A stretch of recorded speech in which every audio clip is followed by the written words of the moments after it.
인류의 생존을 위협하는 3대 요인 중에 하나가 이 바로 우울증이다, 이렇게 발표를 했습니다. 미국 인구의 15%가 생전에 한 번 이상씩 이 우울증을 겪었다, 이런 발표도 하는 걸 볼 수가 있었습니다. 혹시 여러분 가운데도 이번 기간 아니면 살아오면서 이런 우울증 증세를 경험해 본 적이 있으리라고 생각 들으십니다. 이게 좀 더 심해지면 우울증이 절망감을 오죠. 그 절망감은 점차 우리로 하여금 이렇게 꼭 살아야 되는가, 이런 마음에까지 몰고 가는 그런 경향들이 생기는 걸 보게 되었습니다. 삶이 너무 고단해서, 혹은 경제적으로 파탄을 경험해서, 혹은 이 관계들이 다 단절되고 파괴됨을 통하여서 겪게 되는 이런 우울증 마음들을 가지게 되는 것을 보게 됐죠. 놀라운 것은 성경 안에 있는 사람들도, 인물들도 이런 우울증 증세를 보이는 것을 발견하게 되십니다. 그것도 우리가 알만한 아주 대단히 위대하게 보이는 사람들도 이런 증세들을 겪는 걸 볼 수 있습니다. 민수기 11장에 보니까 이스라엘 백성들이 애굽 땅을 떠난 지 2년이 됐는데도 불구하고 아직도 광야를 돌고 있으니까, 그리고 그래도 하나님께서 은혜로 만나를 주긴 했지만 맨날 만나를 먹으니까 백성들의 불평과 불만이 점점 커져갔습니다. 그래서 고기도 먹게 해달라. 애굽에 있을 때는 그래도 고기도 먹었는데 이게 뭐냐 하고 불평과 불만이 점점 쌓여서 결국 모세를 들들 볶는 거죠.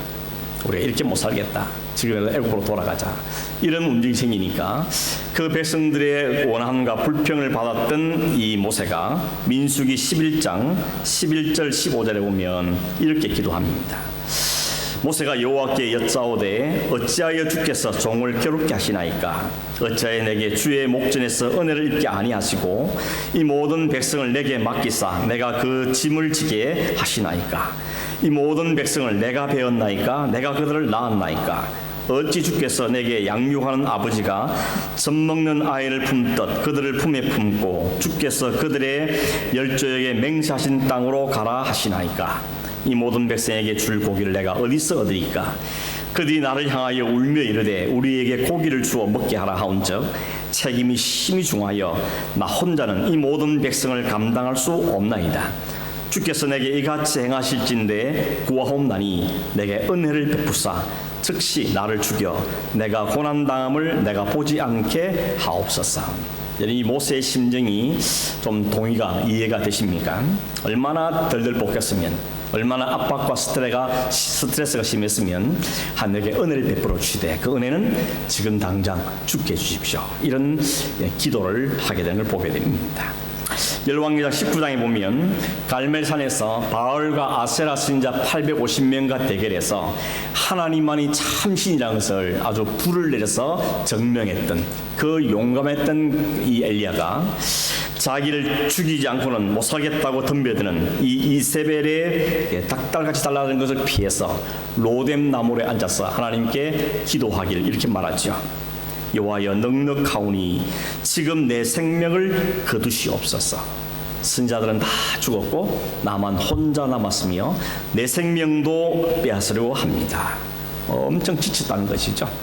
너무 지쳤습니다. 더 이상 힘들어서 이 사명을 감당하지 못하겠다는 고백을 하고 있는 것입니다. 얼마나 힘이 들었으면 그 용맹하고 능력 있는 선지자가 죽기를 요청하고 있겠습니까? 한 군데 더 보면 예레미야 20장에 보면 선지자 예레미야는 하나님께서 주신 메시지를 그대로 전했습니다. 근데 그 메시지 내용이 이스라엘에게 회개를 촉구하는 내용이고, 그렇지 않으면 하나님이 심판하신다 하는 그 심판의 메시지였습니다. 예레미야는 하나님 말씀을 전할 뿐이었습니다. 그런데 사람들의 반응은 그 말을 듣고 회개한 것이 아니라 오히려 그 말에 귀를 막고, 오히려 사람들은 이 예레미야를 비난하고 미워하고 심지어 죽여버리겠다고 협박하는 상황도 만나게 된 것입니다. 그래서 그런 일에 시달리면서 예레미야가 기도했던 내용이 예레미야 20장 14절과 18절을 읽으면 이렇게 되어 있습니다. 내 생일이 저주를 받았더라면, 나의 어머니가 나를 낳던 날이 복이 없었더라면, 어찌하여 내가 태에서 나와서 고생과 슬픔을 보며 나의 날을 부끄러움으로 보내는고 하니라. 참 자기가 안 태어났으면 차라리 좋았을 걸, 이렇게 말한 걸 볼 수 있습니다. 여러분, 이들이 왜 이렇게 공통적으로 이런 우울감과 절망감에 빠져서 하나님께 죽기를 구하는 이런 기도를 할 수밖에 없습니까? 그거는 감당해야 될 사명의 짐이 너무 크기 때문인 것이죠. 감당해야 될 그 삶의 무게가 너무 무겁기 때문에, 반면에 세상은 너무 호락호락하지 않기 때문에, 사람들의 반응이 예기치 않기 때문에 그런 이런 이야기를 하고는 보게 되는 것입니다. 여러분, 오늘 세상의 사람들을 봐도 그렇고, 오늘 우리가 본 것처럼 성경에 있는 사람들을 봐도 그렇고, 인생이라는 것이 참으로 만만치 않다는 것을 다시 한번 확인하게 되어집니다. 다른 사람들은 좀 평안해 보이고, 저 사람은 무슨 스트레스가 있겠나, 저 사람은 별 걱정이 없어 보인다 하는 사람이 있을지 모르지만, 사실 우리가 그 사람의 속 사정을 들어보면, 또 그 내면을 한번 들여다보면 별로 다를 바 없죠. 우리 모든 사람이 다 인생의 짐을 지고 살아가고 있다는 것을 깨닫게 되는 것입니다. 문제는 그러면 다들 그렇게 사니까 나도 그냥 대충 그렇게 살면 되지, 꼭 그렇게 지나갈 수 있을 것인가 하는 것입니다.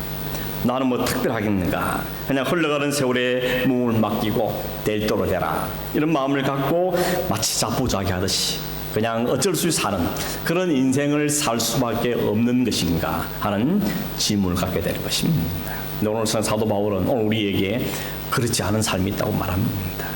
그렇지 않은 삶이 있다고 이야기합니다. 그 울감과 그 절망감을 극복하고 그 상황 속에서도 기뻐하고 감사하는 삶을 살 수 있는 길이 있다고 이야기합니다. 그걸 한마디로 말해서 성령으로 충만한 삶이라고 바울은 이야기하고 있습니다.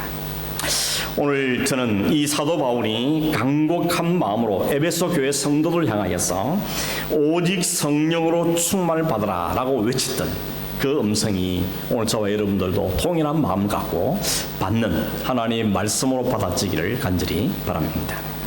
특별히 왜 우리가 성령 충만할 수밖에 없는지, 왜 이렇게 간곡한 말 우리에게 성령의 충만을 받으라고 이렇게 간곡히 부탁하는가, 그 이유를 두 가지만 생각해 보려고 합니다. 첫째는 16절에 나와 있는데, 때가 악하기 때문이라는 것입니다. 다시 말하면 우리가 성령으로 충만해야 되는 이유는 우리가 살아야 되는 이 세상이 너무 악한 세상이기 때문이라는 것이죠. 사도 바울이 자신이 살던 시대를 가르쳐서 악한 때라고 말합니다. 때가 악하다, 때가 악하다고 말합니다. 오늘 우리는 어떻습니까? 우리가 사는 이 시대는 이 바울이 살던 시대보다 좀 낫습니까? 좀 나아졌습니까? 아마 사람들이 다 그럴 겁니다. 낫긴 뭘 나아졌습니까? 오히려 더하면 더했지 덜 하지 않는 세상이라고 이구동성으로 말할 것입니다. 그건 그리스도인인지 아니든지 공통적으로 그렇게 말할 것입니다. 여러분, 세상이 참 악하다고 생각되지 않습니까? 세상이 너무 보편화되어 있고, 악이 너무 창궐하고 있고, 이 악이 너무 일반화되어 버렸습니다. 완전 문화화되어 버린 것이 악한 세상입니다. 마치 악이 대세인 것 같습니다. 세상 안으로 들어가면 들어갈수록 세상은 너무 악합니다. 알면 알수록 이렇게 악할 수가 있는가 하는 생각이 들어집니다. 성경에 보니까 노아 홍수 시대에 하나님께서 그 시대를 향해서 참 악하다고 말했습니다. 창세기 6장 5절에 보니까 여호와께서 사람의 죄악이 세상에 가득함과 그의 마음으로 생각하는 모든 계획이 항상 악한 뿐을 보시고 땅 위에 사람을 지었음을 한탄하사 마음에 근심하시다 그럽니다. 생각이 다 악하고 나오는 게 다 악하고 품는 계획도 다 악하고 온 세상이 악하다고 하나님이 사람 지으신 것을 후회하시며 탄식했다고 말씀합니다. 예수님이 이 말씀을 그대로 인용하죠. 그래서 마태복음 24장 37절 38절에 보니까 예수님께서 마지막 날에 대한 이야기를 하면서 이 노아 홍수 시대를 예를 드는 것입니다. 홍수전에 노아가 방주에 들어가기 있을 날까지 사람들이 먹고 마시고 장가들고 시집가고 있으면서 홍수가 나서 그들을 다 멸하기까지도 깨닫지를 못했다고 이야기하고 있습니다. 인자가 오는 그날에도 그와 같을 것이다. 마지막 시대에 가까이 가면 갈수록 이와 같은 현상이 두드러지게 나타날 것을 주님께서도 말씀하십니다.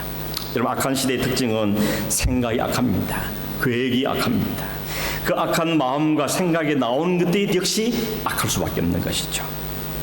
그 중심에는 언제나 먹고 마시며 즐기는 이것들만이 가득 남아있지 세상에는 이 악함밖에 남아있지 않은 모습으로 변화되고 있다는 것입니다.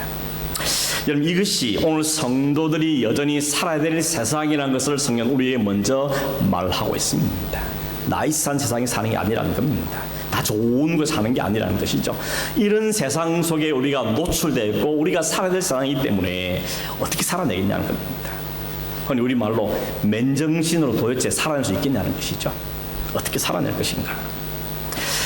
오늘 그래서 사도 바울은 우리에게 간곡하게 부탁하는 게 뭔가 하면 이 세상을 살아낼 수 있는 힘은 오직 성령으로 충만해지는 것밖에는 다른 길이 없다는 것을 우리에게 이야기하고 있는 것입니다. 여러분, 오직 성령으로 충만해진다. 성령으로 충만한다는 말은 무슨 말입니까? 성령이 나를 완전히 지배한다. 다시 말하면 성령이 나를 이끌고 간다 하는 것을 이야기하는 것이죠. 내 생각, 내 마음, 내 생각, 내 하는 모든 것들이 성령께서 지시하고 가르쳐 주시고 이끌어 주시고 깨닫게 하시고 인도해 가시는 삶을 사는 것. 그러니까 우리는 성령으로 충만한 삶이라고 말할 수 있는 것입니다. 우리는 다 제정신이 아닌 채 산다고 말들을 많이 합니다. 사실 제정신 갖고는 살기가 어려운 시대라고도 말하는 것입니다. 내 정신, 내 상식, 내 지식이나 내 실력을 사는 것이 아니고 우리는 성령께서 주시는 생각과 성령이 이끄시는 마음과 그 감정과 그 능력을 갖고 살아갈 수밖에 없는, 그렇게 살아야만 이 세상을 겨우 살아낼 수 있는 그런 위치에 있다는 사실을 우리에게 이야기해주고 있는 것입니다. 이 성령의 충만에 있다, 성령의 지배를 받는다, 성령의 도움을 받는다, 이끌림을 받는다, 이걸 좀 설명하기 위해서, 쉽게 설명하기 위해서 바울은 뭘 예를 듭니까? 술 취한 사람을 예를 들고 있는 것입니다. 오늘 여러분 술 취해 보셨습니까? 대답하는 말은 아닙니다. 아마 술 취해 보신 경험들 있는 분도 있고, 꼭 술 안 취해 봐더라도 TV라든지 이런 걸 보면 술 취한 사람에게 보이는 증상들이 있지 않습니까? 술에 취한 게 보니까 모든 기능들이 마비되죠. 생각하는 기능이 마비되고 보고 듣는 기능들이 마비됩니다. 그러니까 분별력을 잃어버리게 되는 것이죠. 그래서 어젯밤 무슨 일인지 술 깨고 나면 기억을 못하죠. 제정신이 아니기 때문에 기억을 할 수가 없는 것입니다. 뭔 말을 했는지 무슨 행동을 했는지 기억을 못해서 나중에 불안해지는 것입니다. 내가 혹 실수 안 했냐, 이게 막 확인하고 싶어하는 것이죠. 술에 취하면 모든 기능들이 마비가 되는 겁니다. 그래서 술을 또 좋아하는 사람도 있죠. 그렇게라도 좀 잊고 싶다는 거죠. 그렇게 해서라도 좀 벗어나고 싶다는 것. 그 순간만큼이라도 이 괴로운 마음을 좀 털어버리고 싶은 마음에서, 그래서 그런 마음 때문에 술을 가까이 하는 사람도 있는 것을 보게 되었습니다. 근데 여러분, 그렇다고 해서 문제가 해결되면 좋겠는데 그렇지 않죠. 깨고 나면 머리만 아플 뿐이고 이 속만 답답할 뿐이지 그 문제는 전혀 해결되지 않고 그대로 남아 있다는 것입니다. 술에 취하니까 보니까 방향 감각을 잃어버립니다. 그래서 집을 못 찾아갑니다. 그래서 이리 비틀 저리 비틀 하다가 그냥 아무데나 잡니다. 이때 자는 건 자빠져 잔다 그러죠. 그냥 자는 게 아니고 그냥 잡니다. 어떤 사람은 그랬다면 술에 잔뜩 취해 이제 택시를 탔는데 택시를 타자마자 막 옷을 막 벗더라는 겁니다. 운전기사가 아니 뭐 하냐고, 왜 여기서 옷을 벗냐 그랬더니 아니 내 집에서 내가 옷 벗는데 뭔 상관이냐 막 그러더라는 겁니다. 그래서 아니라고, 여기 당신 집이 아니고 택시 아니라고 그랬더니 그럼 진작 말해주지 그러면서 다시 옷을 주섬서 입었다는 이야기가 있습니다. 정신이 나가버린 것이죠. 방향도 잃어버린 것입니다. 여러분, 술에 취하니까 감각이 무뎌지니까 평소에 안 하던 말도 하게 되고 못하는 행동도 막 하는 용기도 어디선가 나오게 되십니다. 괜히 지나간 사람한테 시비를 막 걸죠.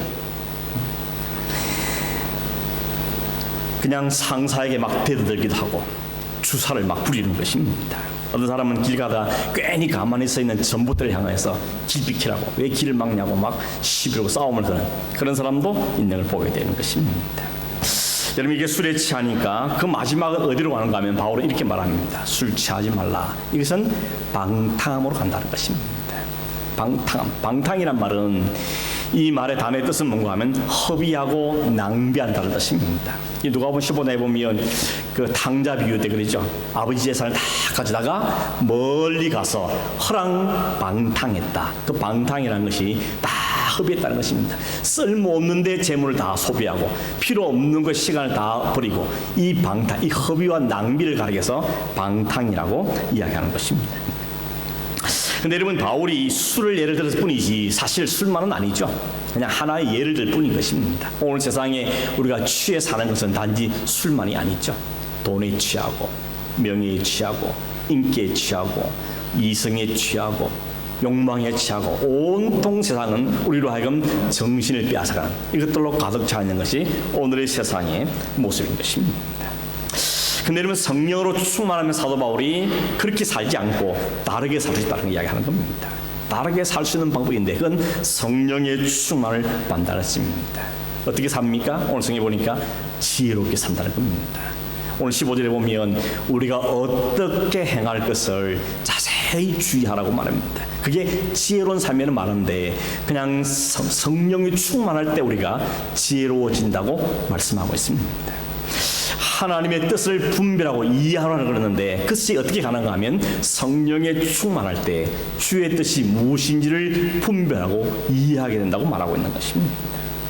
특별히 성령으로 충만한 사람이 나타나는 가장 큰 특징이 뭔가 하면 삶의 목적과 방향이 선명해진다는 것입니다.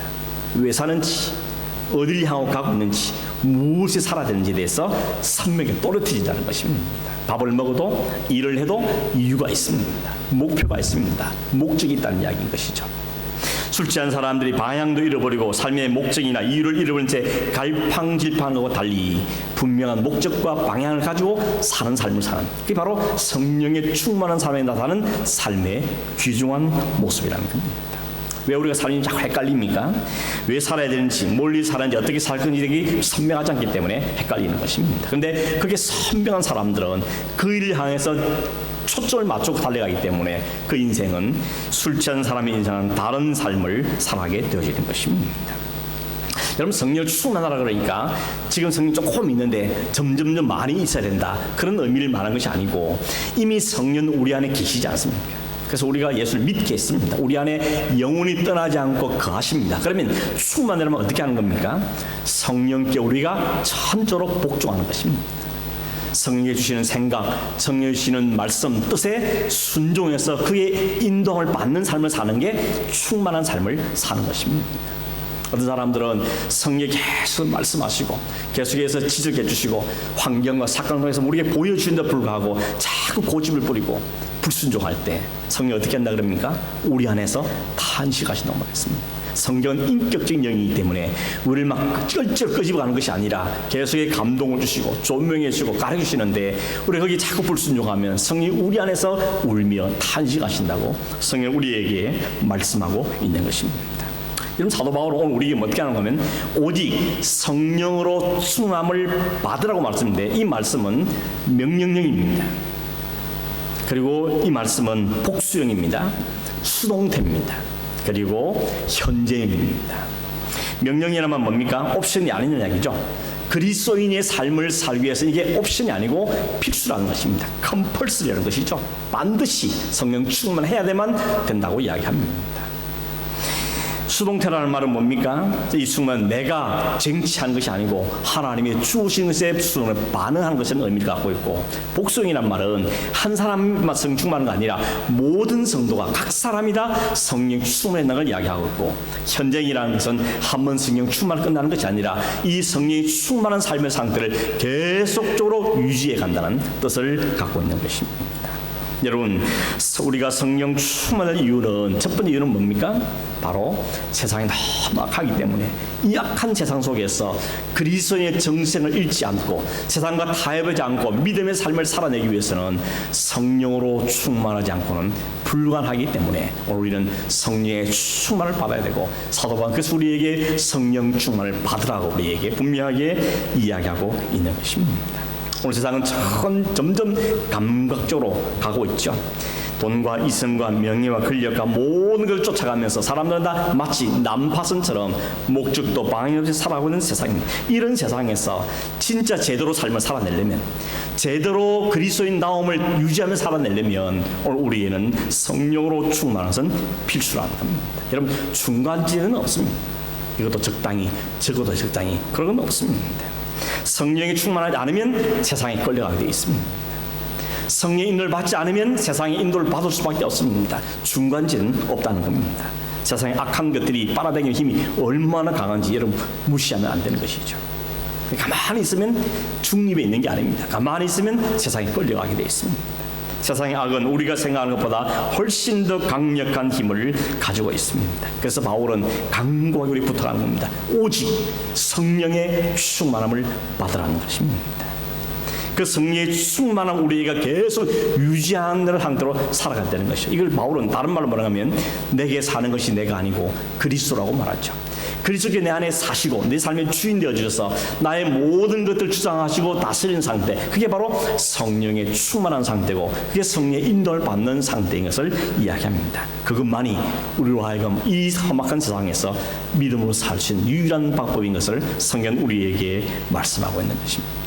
우리가 말씀을 읽고 기도하고 예배하고 이 모든 과정도 결국 무슨 과정입니까? 우리가 성령께 순종하기 위한, 성령이 나를 잘 인도해 쓰고 지배해 주기로 하는 그 과정이, 그 바로 그 일들을 위해서 이루어지는 것이 바로 우리의 모든 신앙의 활동으로 말할 수가 있는 것입니다. 여러분, 성령이 충만했더니 어떻습니까? 세상이 술에 취해서 비틀리는 것이 살지 않고 의미 없는 매일의 삶을 지루하게 사는 삶에서 벗어나게 되는 것입니다. 우리의 환경과 또 둘러싸는 모든 상황이나 이것에 지배를 받지 않고 그로부터 자유한 삶이 출발되는 것입니다. 세상에 매이지 않고 유혹당하지 않고 세상의 핍박을 이기는 능력 있는 삶을 살게 되는, 이것이 바로 성령 충만이 가지는 위력이고 능력이라는 것입니다. 내가 능력 있는 것이 아니고 내 노력으로 되는 것이 아니고 성령께서 나를 충만히 사로잡아 주시면 우리에도 이 삶이 가능해진다는 것입니다.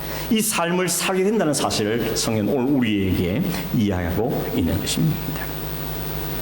그러면 여러분, 성령 충만한 여러분 되기를 간절히 바랍니다. 성령으로 충만하지만 정말 미니멈으로 그리스도인다운 삶마저 살아갈 수 있다는 것입니다. 한 가지 더, 우리가 성령으로 충만한 이유를 오늘 성경 안에 또 찾아보게 되는 게 뭔가 하면 바른 관계를 위해서입니다. 19절에서 21절에 보면 성령으로 충만할 때의 성도들이 나타나는 현상을 세 가지를 이야기하는데, 첫째는 찬송입니다. 두 번째는 감사입니다. 세 번째는 복종입니다. 성령으로 충만하면 제 자신이 제일 먼저 깨닫게 되는 뭔가 하면 내 안에 기쁨이 생기며 노래가 나온다는 것입니다. 노래는 언제 부릅니까? 슬플 때, 억울할 때 부르는 게 아니고 마음에 기쁠 때, 그럴 때 불러지는 게 노래죠. 찬송이 나온다는 것이죠. 오늘 여기 보면 시와 찬미와 신뢰한 노래, 이게 다 노래죠. 찬송인 것입니다. 우리 마음에 성령으로 충만할 때 나타나는 현상은 내 입에서 자꾸만 찬송이 흘러나오는 것입니다. 흥얼흥얼 찬송이 나오는 것이죠. 이게 바로 성령의 충만한 삶에 나타나는 현상이라는 겁니다. 두 번째는 뭡니까? 모든 일에 감사가 자꾸 나오더라는 겁니다. 모든 일입니다.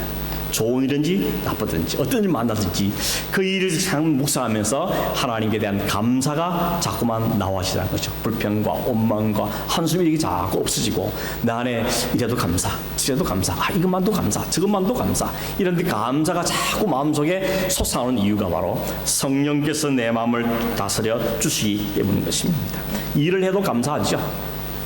누가 알아주지 않아도, 아무런 보상이 없다 할지라도, 혹은 사람들이 오해하고 나를 비난하거나 혹조롱한다 할지라도 나는 비밀이 있기 때문에, 나는 알기 때문에 하나님 앞에 오히려 감사가 나오는 것이 성령의 충만한 사람들의 모습이라고 말할 수 있는 것입니다.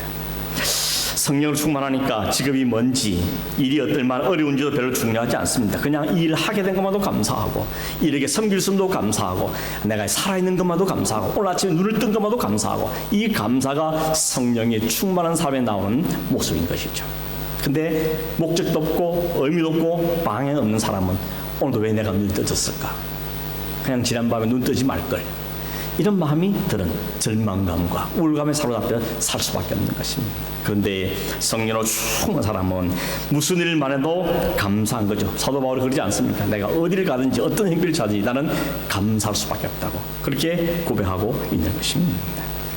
뿐만 아니라 여러분, 세 번째 이야기는 복종인데 21절에 보니까 그리스도를 경외함으로 피차 복종하라. 이 복종이라는 단어는 두 가지 단어가 합해진 겁니다. 하나는 아래라는 단어고 또 하나는 정렬한다, 줄 선다는 뜻입니다. 그러니까 복종한다는 말은 아래에 줄 선다는 이야기입니다. 위에 줄 서는 게 아니고 아래에 줄 선다는 이야기죠. 마치 지휘관이 군대 가면 지휘관이 딱 서 있고 그 앞에 병사들이 쫙 줄을 서는 것처럼 그 아래에 줄을 서는 게 복종이라는 의미를 갖고 있습니다. 그런데 앞에 단 붙여 있죠. 피차, 서로 간에 one another, 서로 그렇게 된다는 것입니다. 내가 제일 위에 서고 당신은 나 밑에 서고 그게 아니고 나는 당신 밑에 서고 당신은 내 밑에 서고 서로가 밑에 서는 것. 이게 바로 오늘 성경에 말하는 복종의 관계인 것입니다. 여러분 솔직히 우리가 관계라는 게 얼마나 힘듭니까? 그래서 여러분 성경 충만한 이야기한 다음에 22절부터 뒤에 쭉 나오는 6장 9절까지는 다 무슨 이야기입니까? 관계 이야기입니다. 부부 관계, 부모 자녀 관계, 종과 상전의 관계, 그 성경 충만한 삶이 나타나는 현장이 바로 이 관계 속에 나타난다는 이야기하고 있는 것입니다. 세상 어려운 게 관계지 않습니까? 솔직히 우리가 살아보면 얼마나 어렵습니까? 쉽지 않습니다.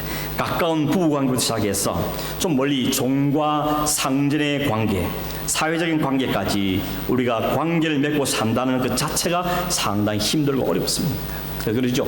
기계를 상대하고 사는 사람은 좀 낫다는 겁니다. 그런데 사람을 상대하는 그 직업을 가진 사람은 그 스트레스가 만만치 않다는 이야기를 하는 겁니다. 그만큼 관계라는 게 어렵다는 것입니다.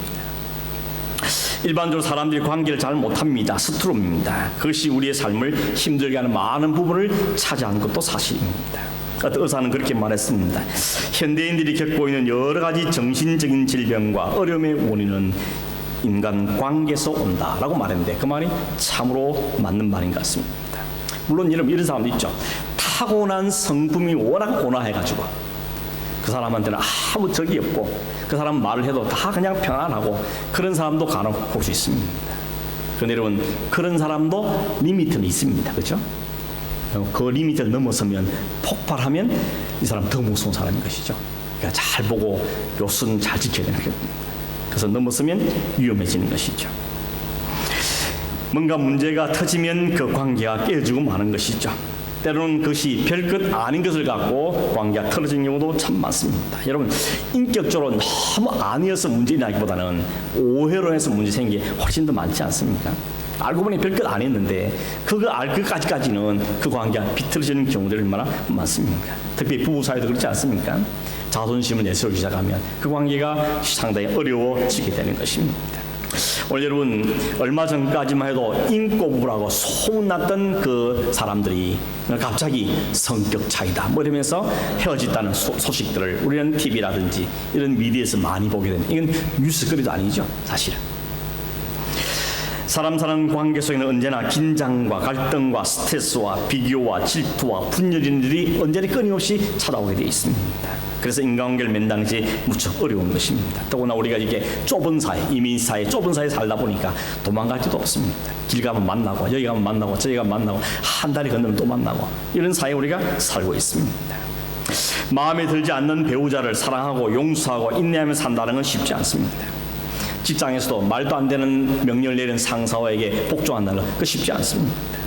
교회 안에서도 마찬가지일 것입니다. 그래서 여러분 성경을 자세히 읽어보시면 교회 직분자를 세울 때 감독을 세우고 장로를 세우고 집사를 세울 때 그 조건을 가만히 보면요 대부분 다 관계에서 나온 것들입니다. 디모데전서 3장 2절 4절에 보면 이렇게 기록하고 있습니다.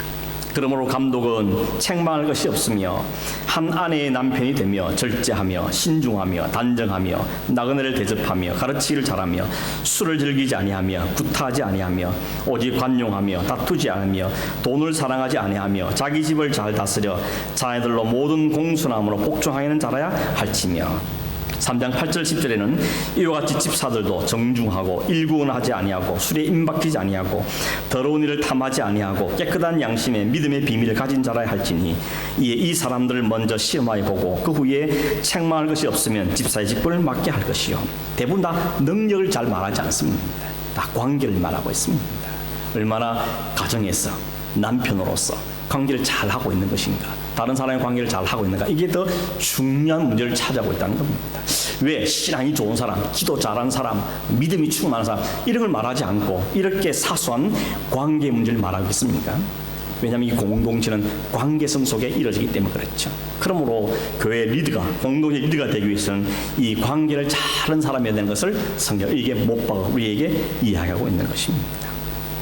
어떻게 이런 사람이 될 수 있습니까? 어떻게 우리가 좋은 갈매를 살 수 있습니까? 오늘 바울은 우리에게 그 답을 성령 충만이라고 말하고 있는 것입니다.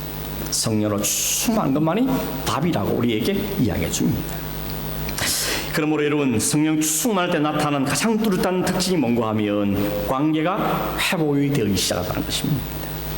생각해보면 그럴 수밖에 없습니다. 성령이 내 안에 충만하면 나에게 성령의 열매들이 막 드러날 텐데, 그 성령의 열매라는 게 뭡니까? 사랑과 희락과 화평과 오래 참고 자비롭고 충성하고 온유하고 절제할 줄 알고.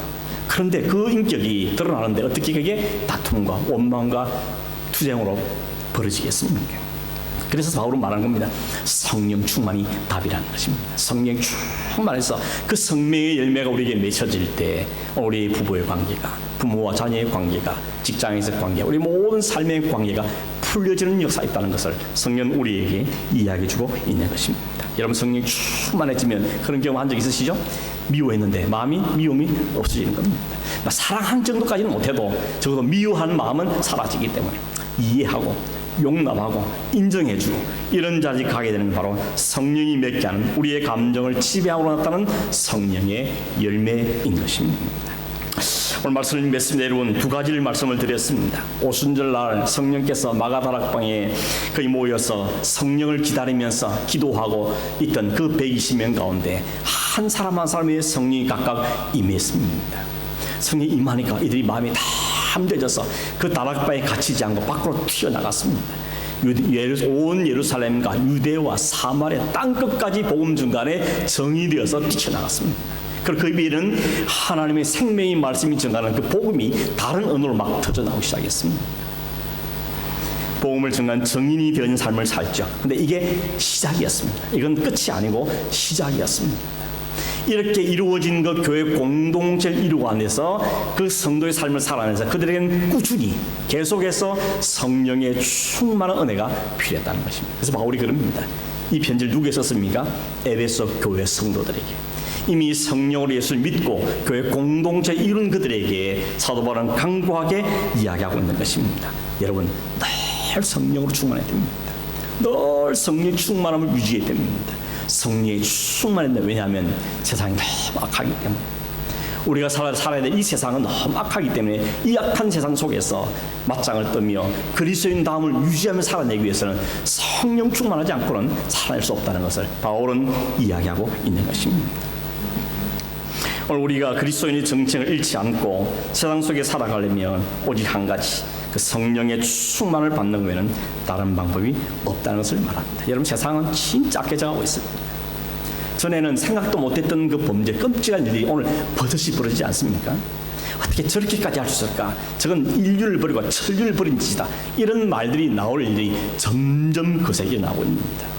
이런 세상 속에서 우리가 그리스도인다움을 유지하고 이 세상을 향하여서 참된 성도의 삶을 살아내기 위해서는 성령의 충만함 외에는 다른 길이 없음을 바로 우리에게 이야기하고 있는 것입니다.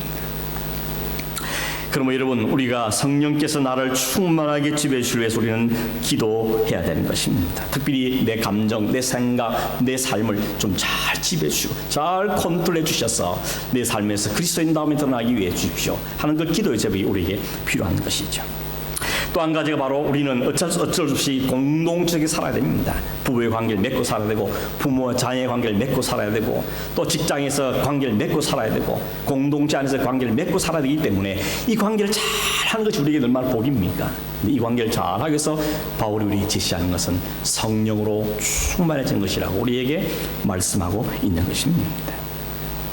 여러분, 감사한 건 뭡니까? 우리의 가능성이 있는 게 뭐죠? 이미 성령께서 우리 안에 계신다는 사실입니다.